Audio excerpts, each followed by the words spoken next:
예, 오늘은 마틴 루터가 시작한 종교개혁 507년이 된 기념주일입니다. 또한 우리 교회는 어제 예배당 헌당식과 그리고 50주년 기념해서 또 임직식을 가졌습니다. 1517년 10월 31일 이 마틴 루터는 당시 교회가 안고 있었던 여러 가지 부조리한 성경 말씀과 전혀 상관없는 이런 문제들을 95개조로 정리해서 성문에 붙였습니다. 교회 지도층이 이것을 읽고 토론하면서 이것을 우리가 고쳐가서 바른 교회를 세워가자 하는 이런 의도였습니다. 그러나 이런 제안이 받아들이지 않고 오히려 이 루터를 교회에서 파문시키고 맙니다. 그러나 많은 이들이 루터와 뜻을 함께해서 종교개혁이 이루어졌고 이제 오늘날 개신교가 이제 탄생하게 되어진 것입니다.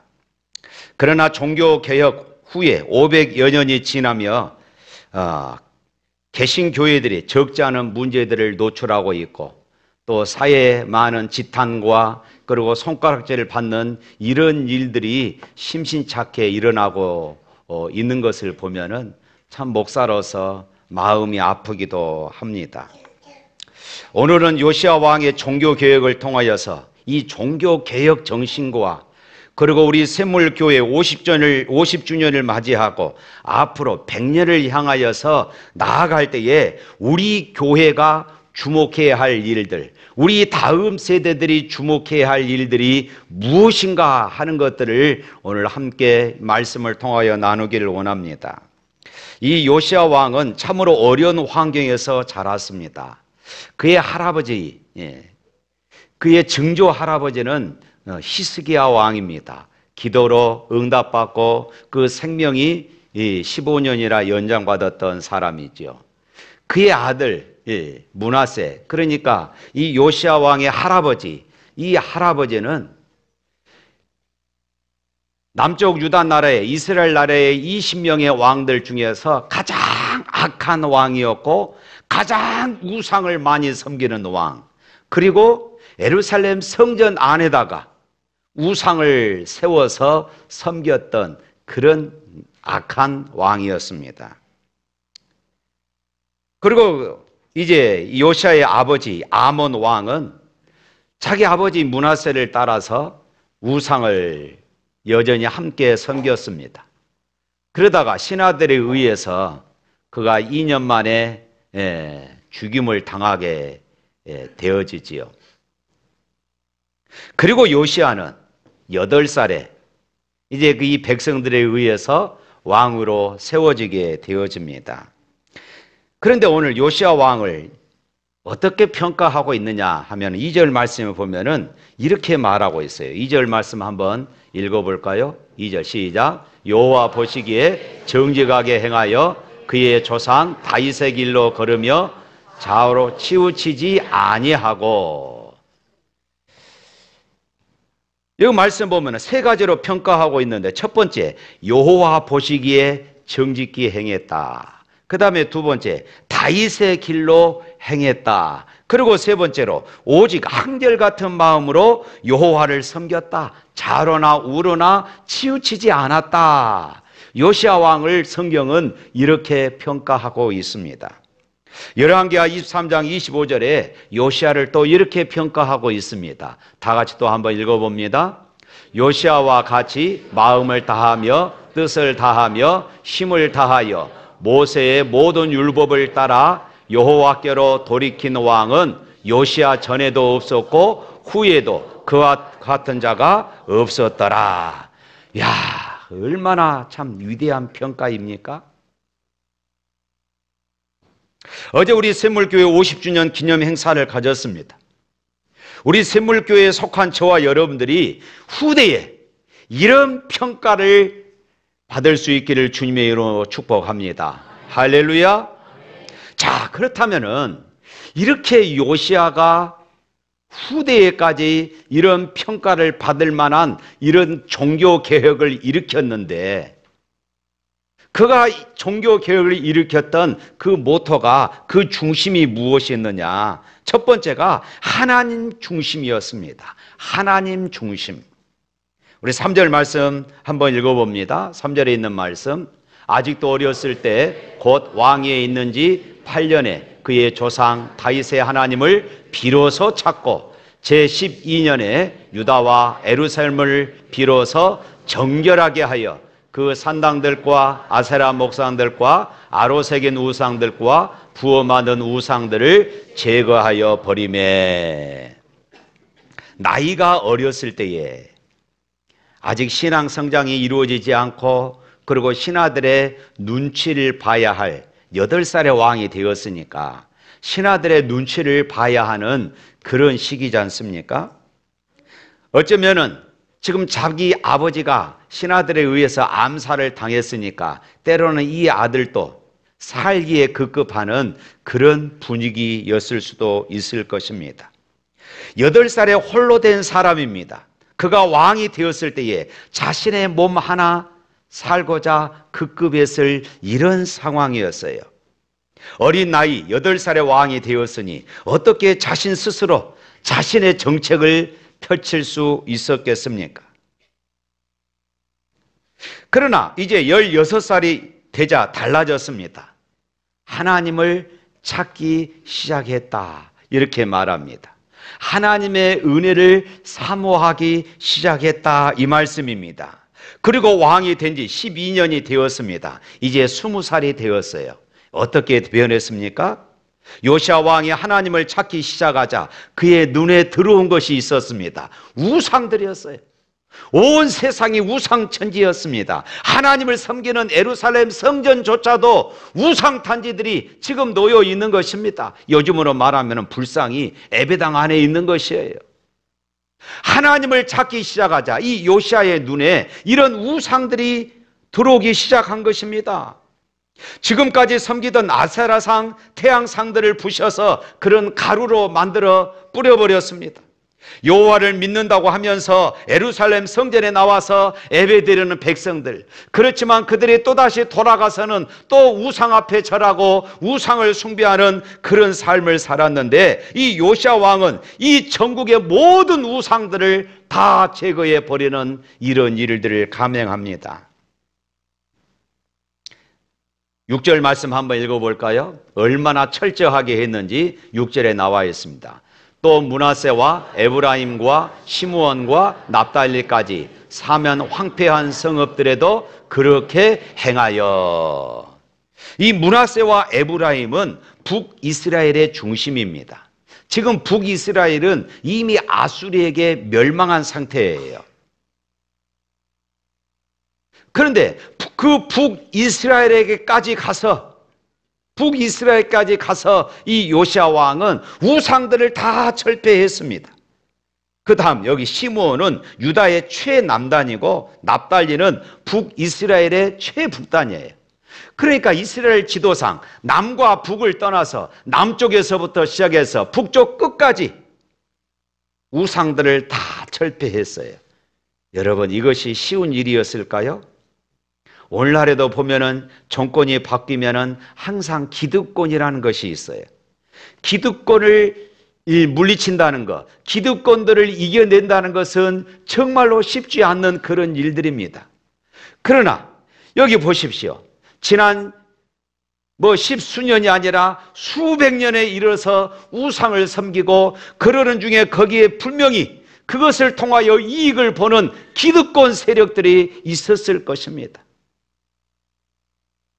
그런데 요시야는 그 모든 것들을 다 타파해 버린 것입니다. 그들의 저항을 물리치고 이렇게 개혁할 수 있었던 것은 요시야가 하나님을 찾았고, 하나님을 찾는 중에 그가 깨달은 것은 내가 하나님 앞에서 하나님 백성으로 어떻게 살아가야 할 것인가 하는 이 분명한 삶의 가치관을 가지고 있었기 때문인 것입니다. 야, 내가 어린 나이에 왕이 된 것은 바로 이것 때문이었구나. 마치 에스더가 왕 후가 된 것은 이때를 이함이라고 그렇게 고백했던 것처럼 요시야 왕이 8살의 왕이 되었던 이유가 바로 이것 때문이었구나 하는 그런 사명감을 요시야가 가졌기 때문인 것입니다. 사랑하는 성도 여러분, 우리 샘물교회가 50주년을 은혜 중에 맞이하게 된 이유도 바로 여기에 있습니다. 어제 인직자 17번을 세웠습니다. 여러분들이 교회의 일꾼이 된 이유도 여기에 있음을 믿습니다. 하나님 앞에서 살기로 삶의 가치관을 분명히 하는 것입니다. 하나님을 향한 길이 좌로나 우로나 치우치지 아니하시기를 바랍니다. 오직 하나님의 백성들은 돈의 우상, 성공의 우상을 쫓아가는 것이 아니라 하나님을 찾는 것이 가장 중요한 공의인 것을 믿으시기를 축복합니다. 다음으로 요시야는 첫 번째가 하나님 중심이었습니다. 두 번째가 교회 중심이었어요. 우리 8절 말씀 한번 또 읽어볼까요?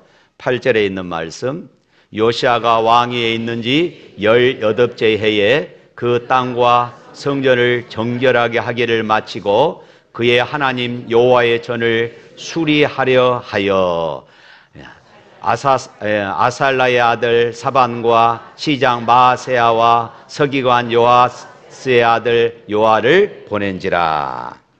자, 이제 왕이 된 지 18년이 되었습니다. 26살이 되었어요. 이때 모든 우상을 제거하고 이제 땅과 성전을 정결하게 하였습니다. 그런데 아직도 부족한 것이 있었어요. 이때 그는 무엇을 합니까? 여호와의 전을 수리합니다. 그동안 찢기고 헐벗은 성전이었습니다. 형편없이 무너져 버렸어요. 아수르가 침략해 올 때 성전에 있는 모든 기물들, 보석, 보물들을 다 뜯어다가 아수리의 조공으로 바쳤던 그런 역사가 있습니다. 성전 제사를 폐해버리고 성전의 예배를 폐해버리고 그곳에다가 우상단지를 세우고 우상을 섬기는 그런 역사가 있었던 그런 자리입니다. 그런데 이제 요시야 왕의 마음에 이 성전 예배를 회복해야 되겠다, 이 성전을 수리해야 되겠다는 그런 마음을 가졌습니다. 그래서 일단은 자금을 확보합니다. 그리고 그 자금을 감독자들에게 주어서 집행하고 성전을 수리하게 합니다. 요즘으로 말하면은 교회 중심의 삶을 회복하도록, 성전 중심의 삶을 회복하도록 했다 하는 그런 말씀입니다. 할아버지가 잠을 주무시다가 한밤중에 일어났어요. 허리가 너무 많이 아팠기 때문입니다. 그래서 곤히 잠자고 있는 할머니를 깨웁니다. 할멈, 허리가 너무 아파. 파스 좀 붙여줘. 할머니는 자다가 너무나도 귀찮았어요. 그렇지만 방안을 더듬더듬 하다가 파스를 찾아서 할아버지 허리에 붙여드리고는 이 파스 때문에 이 할아버지는 잠을 푹 잘 수가 있었습니다. 그런데 아침에 일어나 할아버지는 깜짝 놀랐어요. 허리에 붙은 것이 파스가 아니라, 뚝 떨어져서 보니까 파스가 아니라 거기에는 이렇게 쓰여져 있었습니다. 중화요리는 7성각에서 주문하세요. 5분 안에 배달해 드립니다. 할머니는 잠결에 파스를 찾아서 붙인다고 한 것이 중국집 전단지를 붙여준 것입니다. 이 할아버지도 황당했어요. 그런데 이상하게 안 아팠습니다. 이상하게 그렇게 아팠던 허리가 이거 붙이고는 안 아프고 편히 잠을 잤다는 것입니다. 우리는 이러한 현상을 전문 용어로는 플라시보 효과라 이렇게 말한다고 그럽니다.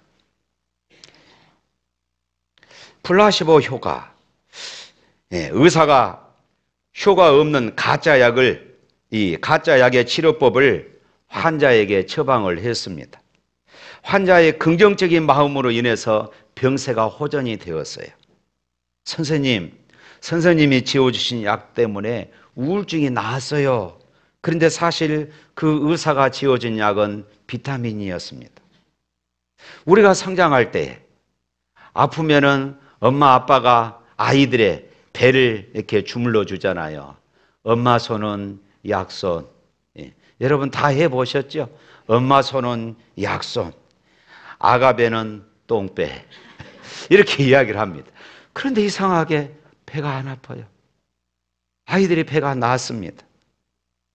엄마가 문질러 주면은 아픈 것이 나았던 이런 기억도 이런 같은 현상일 것이라 생각을 해봅니다. 이 플라시보라는 이 뜻은 기쁨을 주다, 때로는 즐거움을 주다라는 이런 뜻을 가지고 있다. 이 라틴어에서 유래한 말입니다. 이렇게 다른 사람들에게 희망을 주는 말들, 다른 사람들에게 칭찬하는 말이나 격려하는 말이나 이런 행동들이 그 사람에게 어떤 희망의 삶으로 영향을 끼친 데 대한 그런 의미라는 것입니다. 그러나 반대로 나의 잘못 튀어나온 말 한마디 때문에 다른 사람들이 상처를 입고 영원히 씻지 못할 그런 상처를 입을 수 있다는 것을 우리는 또 너무나도 잘 알고 있습니다. 사랑하는 성도 여러분, 우리가 교회 중심으로 산다는 것은 무엇일까요? 서로 사랑하고 서로 섬긴다는 그런 의미일 것입니다.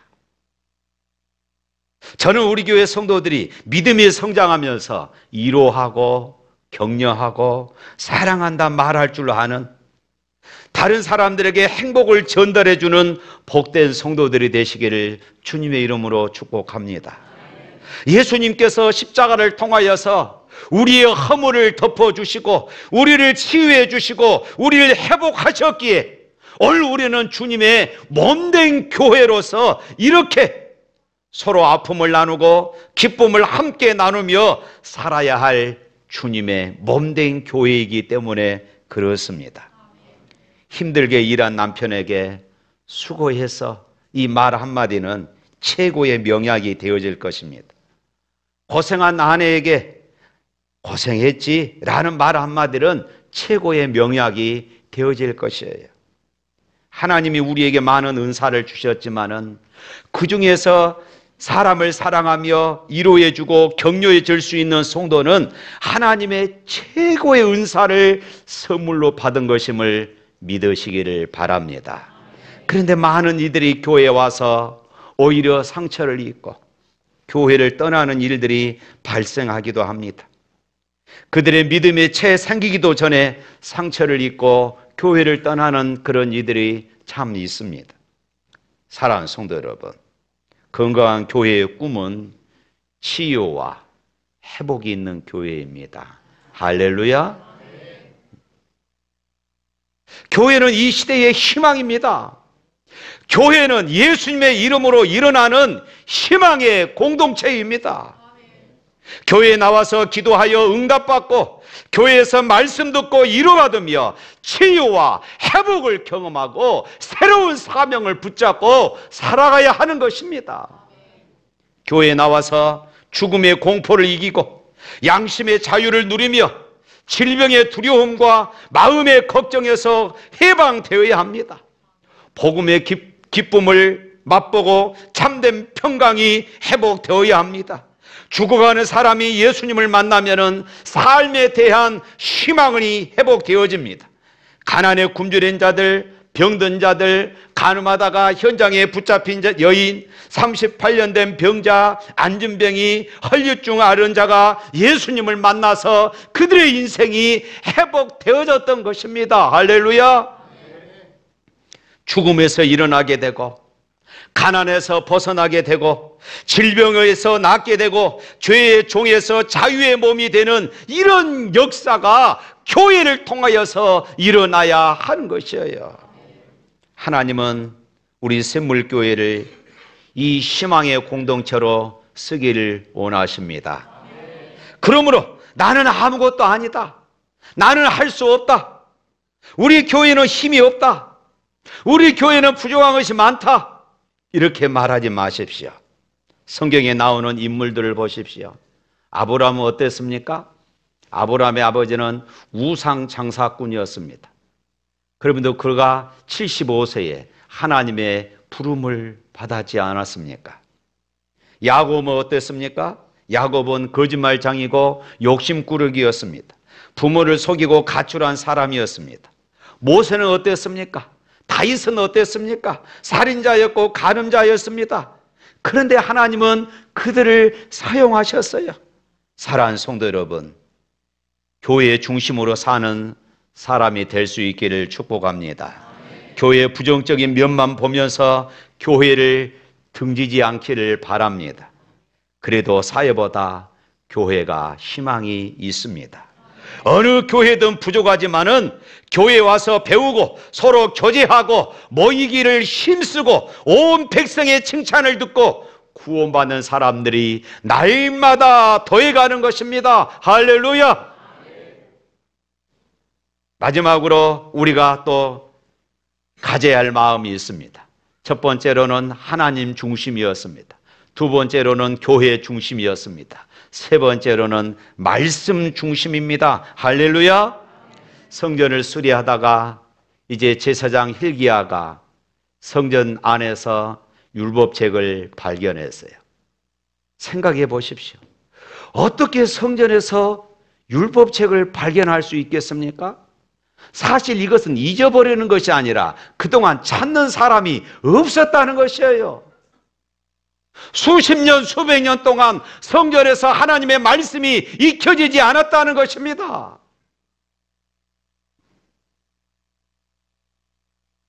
당시에는 지금처럼 성경이 흔한 때가 아닙니다.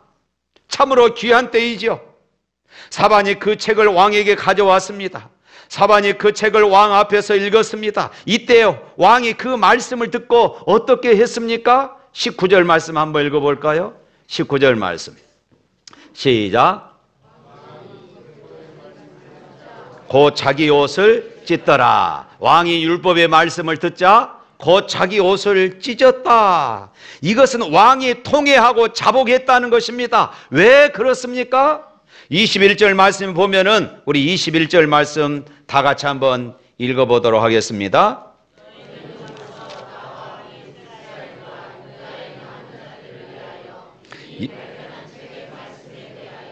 여호와께 물으라. 우리 조상들이 여호와의 말씀을 지키지 아니하고 이 책에 기록된 모든 것을 준행하지 아니하였으므로 여호와께서 우리에게 쏟으신 진노가 크도다 하니라. 자신 열조들이, 조상들이 하나님의 말씀을 지키지 않아서 이 백성이 이 고통 가운데 있구나. 그런데 왜 요시아가 회개합니까?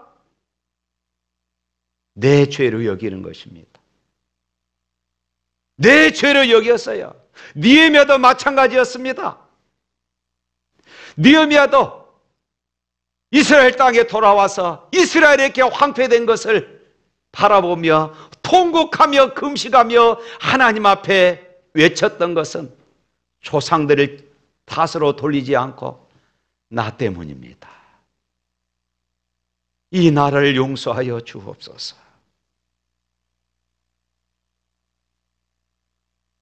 그렇게 조상들이 말씀을 지키지 않는 것을 자기의 죄로 여기고 하나님 앞에 이렇게 회개했던 것이에요.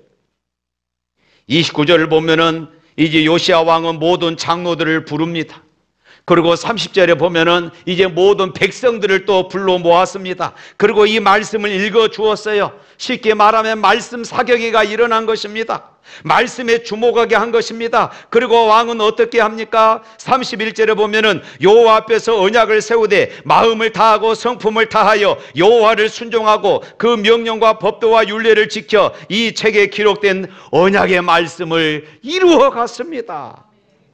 왕이 이러니까 백성들은 또 어떠했습니까? 32절 말씀을 보면은 하나님의 언약을 쫓았다고 말합니다. 말씀 부흥운동이 하루로 끝난 것이 아니라 33절 말씀 보면은 요시아가 사는 날에 백성이 그 열조의 하나님 여호와께 복종하고 떠나지 아니했더라. 말씀 부흥운동이 일어났던 것이에요.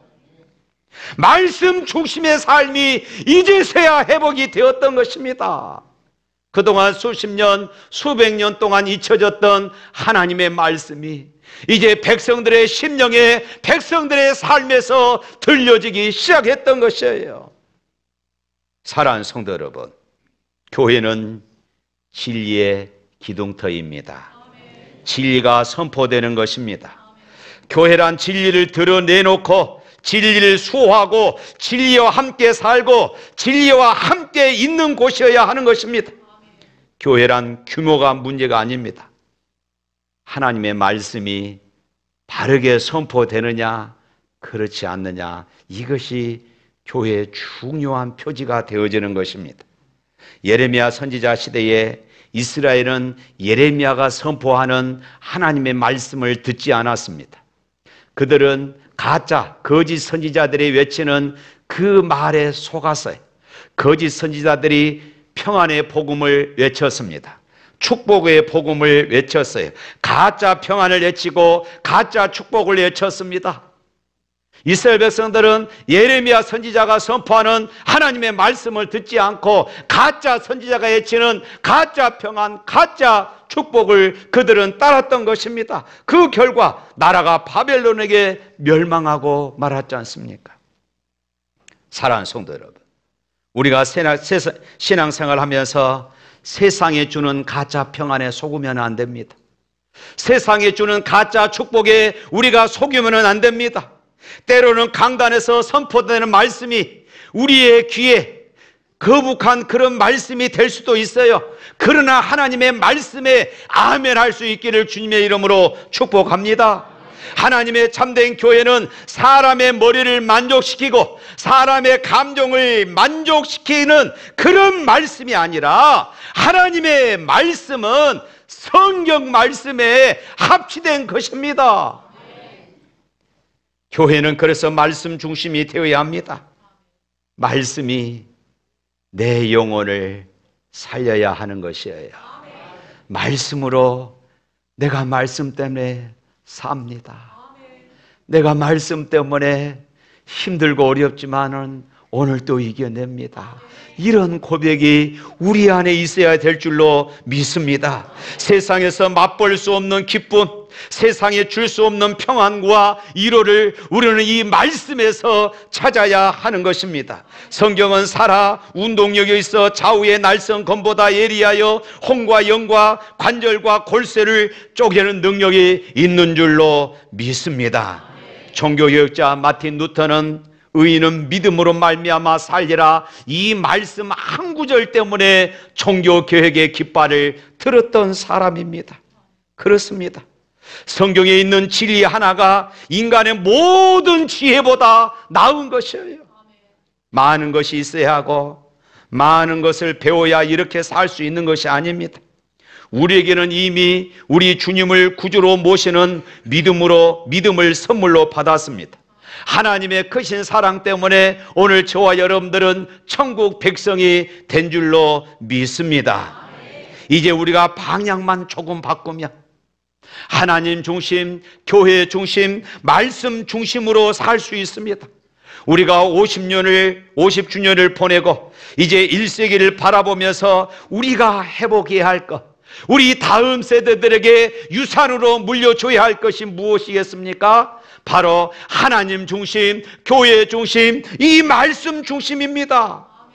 이 삶이 오늘 저와 여러분들의 삶에서 온전히 회복될 수 있기를 주님의 이름으로 축복합니다. 우리 찬양하겠습니다.